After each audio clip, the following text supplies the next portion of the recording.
So you have a Samsung laptop that you want to factory reset and you want to get started again. Whether you want to give it away or you want to just have a clean PC or you want to sell it, it doesn't matter.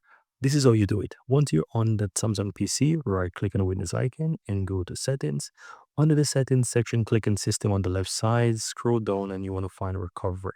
Under recovery, click reset this PC, choose the option to remove everything and you want to choose how you want to reinstall Windows. For me, I like to choose a cloud option, and that's because I have an active internet connection, which is pretty fast, right? So I'd rather have it reinstalled. But if for you, if you don't have an internet connection at the moment, or you simply want to do something quick, you can choose the local reinstallation. Then from here, you click on next, and it's going to basically prepare it for you. Simply means it's going to remove all the user accounts, all the personal files, all the changes in settings, all everything's going to basically remove as you can see here, and it's going to reinstall Windows from the device itself.